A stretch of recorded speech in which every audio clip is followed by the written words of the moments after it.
Good morning friends, myself Satwanti Kurre. मैं MSc chemistry second sem की student हूँ। तो आज हम डिस्कस करने वाले हैं आइसोपॉली एसिड्स। आइसोपॉली एसिड्स के बारे में डिस्कस करने से पहले बता देती हूँ कि मैं टीचर नहीं हूँ, मैं एक स्टूडेंट हूँ और स्टूडेंट की वजह से मेरे को जितना हो सके मैं 100% आपको समझाने की कोशिश करूँगी। इसको बहुत फन से और बहुत मस्ती के साथ हम इसको कंप्लीट कर सकते हैं। ये टॉपिक जो है बहुत ही ईजी है जिसको हम समझ सकते हैं। और इसको पढ़ने से पहले मैं एक चीज़ क्लियर करना चाहूँगी कि मैं एक स्टूडेंट हूँ। अगर इसमें किसी भी प्रकार की इनकम्प्लीट अगर इंफॉर्मेशन होगी तो आप कहीं से भी कंटेन करके प्लीज़ इसको कंप्लीट कर लीजिएगा। So let's start. The poly acids containing only one type of acid anhydrides are called isopoly acid. Example के लिए H2 वीटेन oxygen 28, H2 Cr2 oxygen 7 etc। Means यहाँ पे ये बताया गया है कि ऐसे पॉली एसिड्स जो कि एसिड एनहाइड्राइड को कंटेन करके रखती हैं क्या कहलाती हैं? आइसोपॉली एसिड्स कहलाते हैं। Then next, formation of isopoly acids and their salts. अगर हम किसी चीज़ के बारे में पढ़ रहे हैं तो उसका फॉर्मेशन कैसे होता है ये जानना बहुत ज़रूरी है। तो हम ये देखते हैं कि आइसोपॉली एसिड्स का फॉर्मेशन कैसे होता है। If any oxy acid the oxygen atoms are replaced by the radicals of the same acid the resulting compounds are termed as isopoly acid. बहुत ही इजी वे में बताया गया है और इसको बहुत ही इजी वे में हम समझ सकते हैं कि किसी भी रेडिकल्स के द्वारा अगर ऑक्सी एसिड या ऑक्सीजन को रिप्लेस्ड करने के बाद जो कंपाउंड्स हमको प्राप्त होता है उसे आइसोपॉली एसिड कहते हैं। फॉर एग्जाम्पल, वन और मोर CrO4 2- radicals in H2CrO4 acid, that means H2CrO3 into CrO4 into H2CrO2 2CrO4 and H2CrO into 3CrO4 gives rise to isopoly acids। तो इतना हम समझ गए। आगे देखते हैं।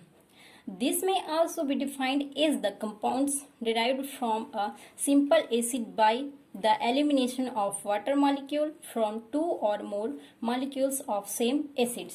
बहुत ही सरल वे में यहाँ पे समझाया गया है कि अगर हमारे पास कोई कंपाउंड है या कोई रिएक्टेंट है हमारे पास, ठीक है, तो उसमें से हम वाटर मॉलिक्यूल को एलिमिनेट करने पर जो हमको प्रोडक्ट या जो कंपाउंड प्राप्त होता है वो भी हम आइसोपॉली एसिड्स के रूप में प्राप्त कर सकते हैं। एग्जाम्पल के लिए यहाँ पे हम देखेंगे कि देखो हमारे पास यहाँ पे 2H2CrO4 है। यहाँ पे हम देख रहे हैं कि वाटर मॉलिक्यूल जो है वो एलिमिनेट हो रहा है और H2Cr2O7 प्राप्त हो रहा है। तो अगर इसको और इसको अगर मैं मैच करती हूँ तो ये मैच खा रहा है कैसे तो इस तरीके से देख सकते हैं कि ऑक्सीजन एटम जो है वो रिप्लेस्ड होगा और यहाँ पे बोला जा रहा है कि वाटर मॉलिक्यूल जो है वो क्या होगा? एलिमिनेट होगा। तो दोनों हमारा यहाँ पे फॉलो हो रहा है। देखो, अगर हमारे पास हम हाइड्रोजन को रेडिकल मान लेते हैं, रेडिकल के जैसे लाइक मान लेते हैं, और यहाँ पे ऑक्सीजन जो है रिप्लेस्ड हो रहा है, तो यहाँ दोनों तरीकों से हमको जो फॉर्म हो रहा है या जो हमारे पास बन रहा है वो क्या कहलाएगा? हमारा आइसोपॉली एसिड। सो ये एग्जाम्पल के द्वारा हम इसको भी देख सकते हैं। Then the important isopoly acids are isopoly molybdates, isopoly tungstate and isopoly vanadates। इसको हम ऐसे भी लिख सकते हैं MOTAV। इंपॉर्टेंट आइसोपॉली एसिड्स के रूप में हम इनको देखते हैं। देन आइसोपॉली वेनेडेट्स। अब इसके बारे में हम विस्तार से पढ़ेंगे कि इसका स्ट्रक्चर कैसे होता है, ये बनता कैसे है या शो कैसे होता है, हम इसको कैसे देखते हैं। We can understand this based on the following points. इस फॉलोज पॉइंट्स के द्वारा हम इसको समझ सकते हैं। The vanadates of alkali metal and silver are known with the ratio R2O ratio V2O5 equal 3:1 and 1:1 when acid are added to the colorless solution of sodium vanadate in the initial stage of reaction, a brownish red color is obtained which then change into a yellow orange. कहने का मतलब ये है कि अगर हमारे पास कोई acid है, जस्ट लाइक अगर हमारे पास कोई एसिड है, अब इस एसिड में मैं सोडियम वेनेडेट को ऐड करती हूँ, इसमें मैं अगर किसको, सोडियम वेनिडेट को अगर ऐड करती हूँ, तो ऐड करने के बाद जो इनिशियल स्टेज जो प्राप्त होता है उसमें जो कलर शो होता है वो कलर कैसा होगा, ब्राउनिश रेड कलर। देन वो जो है सम टाइम के बाद या कुछ टाइम के बाद किस में चेंज हो जाएगा, येलो ऑरेंज में चेंज हो जाएगा।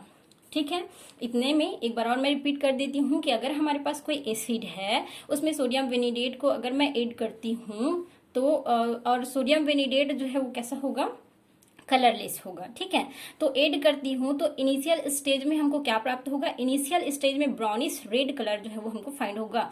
देन वो कुछ टाइम के बाद कौन से कलर में चेंज हो जाएगा, येलो ऑरेंज में चेंज हो जाएगा। देन क्या होता है, the reaction takes place by way of some unstable intermediate compounds. कहने का मतलब ये है कि ये जो रिएक्शन है वो अनस्टेबल इंटरमीडिएट कंपाउंड्स के प्रेजेंट में होती है।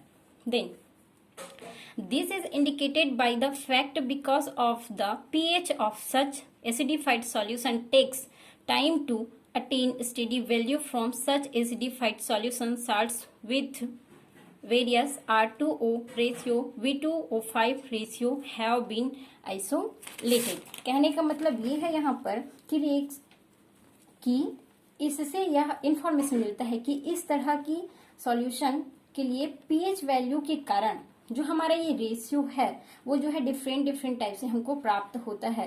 एसिडिफाइड सॉल्यूशन के साल्ट्स जो है वो स्टेबल वैल्यू प्राप्त करने में जो है वो हमको टाइम लगता है। मतलब कहने का मतलब ये है कि ये जो पीएच वैल्यू है अगर चेंज होता है तो ये R2O रेशियो V2O5 का जो हमको वैल्यू प्राप्त होना चाहिए वो हमको कैसा, अलग अलग प्राप्त होता है। Then some of the alkali metal salts of isopoly acid are colorless but other are colored. The salts having the ratio of alkali metal to vanadium of at least unity are usually colorless, while the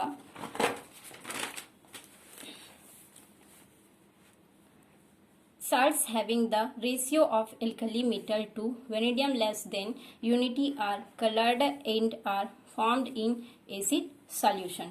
ये कौन सा point हमारा, ये first, second, third को अब हम देखेंगे। तो थर्ड में क्या बताया जा रहा है कि यहाँ पे भी वही बात है कि अगर पीएच वैल्यू अगर आपकी चेंज होती है तो पीएच वैल्यू चेंज होने के कारण जो हमको वैल्यू प्राप्त होनी चाहिए वो भी अलग अलग प्राप्त होती है और इसके कलर में भी क्या हो जाता है, डिफरेंस हो जाता है। Then the pH value of the sodium vanadate solution is high and it contain only VO4 3- ion. As the pH value decrease it changes to metavanadate at pH 7.2 which is trimized V3O9 3- or tetramerized V4O12 4- is follows। यहाँ पे बताया गया है कि आइसोपॉली acids के alkali metal के सम salts जो है वो कलरफुल होते हैं। मतलब कुछ हमको ऐसे साल्ट्स जो है वो मिलेंगे जो कि कलरफुल होंगे एंड कुछ साल्ट्स जो है वो क्या होंगे, कलरलेस होंगे। जैसे कि हमने बताया है कि कुछ जो है कलरलेस होंगे और कुछ जो है वो कलरफुल होंगे। देन क्या होता है, एल्कली मेटल के रेशियो वाले साल्ट्स यूजुअली जो है वो रंगीन होते हैं, जबकि 60 से कम वेनेडियम में एल्कली मेटल के रेशियो वाले साल्ट्स जो है वो कलरलेस होते हैं और कलरफुल भी होते हैं। कहने का मतलब ये है कि पीएच के ऊपर डिपेंड करता है, पीएच वैल्यू के ऊपर डिपेंड करता है कि वो जैसा है और उसके अनुसार हमको ये इंफॉर्मेशन मिलती है कि वो कलरलेस है कि कलरफुल है। अब यहाँ पे हम रिएक्शन को अगर देखें तो यहाँ पे रिएक्शन हमको इस प्रकार से शो होता है कि यहाँ पे वाटर मॉलिक्यूल जो है वो बाहर होता है। यहाँ पे देखो यहाँ पर से भी देख सकते हैं कि मेटल वेनेडेट का फॉर्मेशन हो रहा है। यहाँ पे VO3OH2- प्लस H+, यहाँ पे इस H के साथ एक ऑक्सीजन जो है वो बाहर वाटर मॉलिक्यूल बनाकर जो है बाहर हो जाता है। फिर जो हमको प्राप्त होता है वो जो है क्या होता है, आइसोपॉली एसिड होता है। देन अगर लास्ट रिएक्शन को हम देखें तो यहाँ पे देखो, यहाँ पे 4H2 मॉलिक्यूल बाहर हुए हैं और हमको जो आइसोपॉली एसिड के रूप में प्राप्त हुआ है वो क्या है, टेट्रावेनेडेट है। ठीक है। तो इस प्रकार से ये ऑल प्रोसेस ये कहता है कि हम जो है आइसोपॉली एसिड्स को कैसे प्राप्त कर सकते हैं, और आइसोपॉली एसिड्स को प्राप्त करके जो है पीएच वैल्यू उस पर जो है वो क्या इफेक्ट दिखाता है, इसको हम देख सकते हैं। अब मैं बताने जा रही हूँ कि स्ट्रक्चर, अगर हमारे पास मान लो टेट्रावेनेडेट ही है तो इसका स्ट्रक्चर कैसे होता है रहने के लिए। तो ये जो है नंबर ऑफ वेनेडियम जो है बहुत ज्यादा हो सकता है, और जो है ये जो है बिग ग्रुप में भी हमको प्राप्त हो सकता है। बट अगर इसके स्ट्रक्चर हम देखें तो इसके स्ट्रक्चर जो है वेरी इजिली हम इसको समझ सकते हैं इस प्रकार से। यहाँ पे देखो नंबर ऑफ वेनेडियम कितने हैं, 4 हैं, एंड नंबर ऑफ ऑक्सीजन कितने हैं, 12 हैं। तो ये जो है एक दूसरे से जुड़े कैसे होते हैं या कैसे दिखाई देते हैं उसको मैं दिखाना चाहूंगी। और यहाँ पे ही हम एक और एग्जांपल लेकर समझ सकते हैं किसका, जो है V10 और ऑक्सीजन 28 का भी यहीं पे समझ सकते हैं। देखो मैंने एक पिक्चर जो है वो लिया है समझाने के लिए। यहाँ पे हम V10 और ऑक्सीजन 28 का देखेंगे तो ये जो है एक दूसरे से कैसे जुड़े हुए हैं आप इसको देख सकते हैं। आप इसको जूम करके देख सकते हैं। देखो यहाँ पे ऑक्सीजन, नंबर ऑफ ऑक्सीजन को काउंट करूं मैं 1 2 3 4 5 6 7 8 9 10, और यहाँ पे ऑक्सीजन के नंबर को भी काउंट करने पर 28 होंगे। और यहाँ पे और इससे भी सरल एक जो है पीक के रूप में अगर हम देखिए तो यहाँ पे ये देखो ये जो है वेनेडियम है और ये ऑक्सीजन जो है वो इससे अटैच्ड है। तो यहाँ पे कहने का मतलब ये है कि ये जो है कैसे दिखाई देती हैं, तो कैसे ऑक्सीजन जो है इसके चारों तरफ जो है वो पाए जाते हैं, और वेनेडियम जो है कैसे जो है सेंटर में प्रेजेंट होता है ये। और इसकी संरचना को पिंजरे की समान संरचना भी कही जाती है जिसको हम देख सकते हैं। देन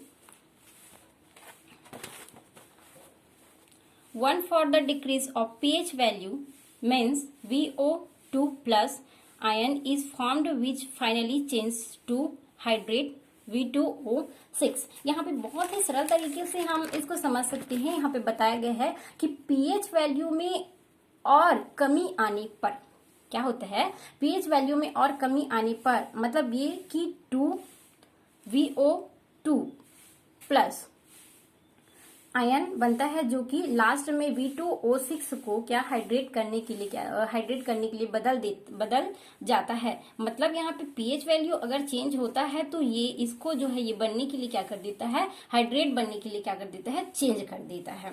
यहाँ पे रिएक्शन में हम इसको देख सकते हैं कि किस प्रकार से जो है पीएच वैल्यू के कारण जो है ये चेंज होती है या किस प्रकार से हमको ये दिखाई देता है। Although various efforts were employed to isolate different vanadides from the solution, yet this could not be extracted। यहाँ पे बताया गया है कि सॉल्यूशन से इफेक्ट को अलग करने के लिए प्रयास किया गया बट नहीं कर पाए। मतलब अगर हमारे पास सॉल्यूशन है और उस सॉल्यूशन में अगर हमारे पास किसी भी बाह्य या आउटर जो है इफेक्ट है उसको अलग करने के लिए बहुत कोशिश किया गया, बट जो है ये क्या रहा, कुड नॉट बी एक्सट्रैक्टेड, मतलब ये पॉसिबल नहीं हो पाया।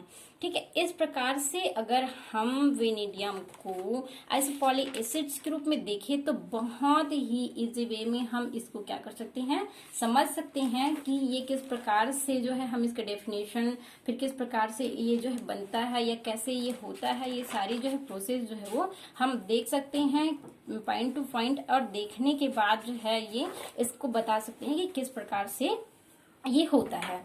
देन अगर प्रॉपर्टीज या डिफरेंस के रूप में अगर इस हेट्रोपॉली एसिड्स के साथ इसको देखा जाए तो आइसोपॉली एसिड्स में जो है वो पार्टिसिपेट करने वाले मेटल्स जो है वो क्या होते हैं, एक होते हैं, जबकि हेट्रोपॉली एसिड्स में एक से ज्यादा होते हैं। ये प्रॉपर्टीज के रूप में या डिफरेंस के रूप में भी हम लिख सकते हैं, ये गुड पॉइंट्स हो सकता है हमारे लिए।